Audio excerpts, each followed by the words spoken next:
গ্রামবাসীর কল্যাণে রেখে যাওয়া সম্পত্তি দখলকে কেন্দ্র করে দিনাজপুরের চিরির বন্দরের সাইতারা গ্রামে আতঙ্ক বিরাজ করছে।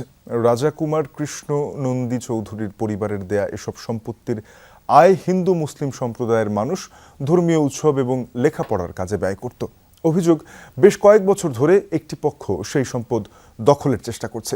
এতে গ্রামবাসীর মধ্যে আতঙ্ক তৈরি হয়েছে। সিলন টি রপ্তানিতে শীর্ষে। দিনাজপুরের চিরিরবন্দর উপজেলার পশ্চিম সাইতারা গ্রাম।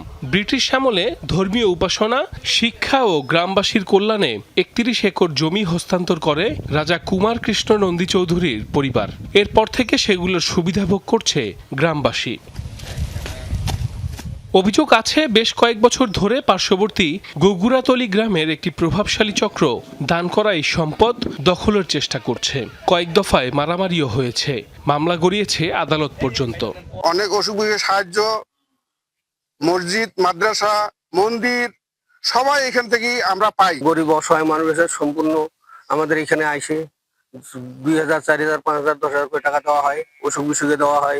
প্রথম দিকে রাজা কুমার কৃষ্ণ নন্দী চৌধুরীর ভোগ দখলকৃত সম্পত্তি দৈতরখা পীর সাহেব দেখাশোনা করলেও পরবর্তীতে তার পক্ষে জিম্মা দখলদারের দায়িত্ব পান খোকা ফকির ও দানেশ ফকির। তাদের মৃত্যুর পর থেকে খোকা ফকিরের মাজার ও হিন্দু সম্প্রদায়ের মন্দিরকে ঘিরে প্রতি বছর ওরস ও মেলার আয়োজন করা হয়, যার দেখাশোনা করে আসছেন খোকা ফকিরের সন্তান সহ অন্যান্য শরিকরা।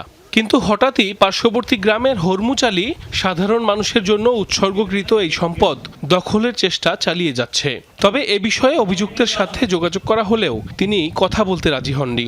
লোকজন এসে আমাদেরকে উত্ত্যক্ত করতেছে, বিভিন্ন ধরনের খারাপ কথাবার্তা মানে আমাদের উত্ত্যক্ত করে এখানে এসে হুমকি টুমকি দিচ্ছে, ওরা নাকি এখানে এই সম্পদটা দখল করবে, দখল করার জন্য ইয়ে করতেছে এবং আমাদেরকে হুমকি দিচ্ছে। আমরা মানে বিভিন্ন জায়গা থেকে আমরা বাইরে হইতে পারি না। আবাদ বানিয়ে করিমো, খামো, বেড়ামো, হিন্দু মুসলমান সবাই আমরা একজন।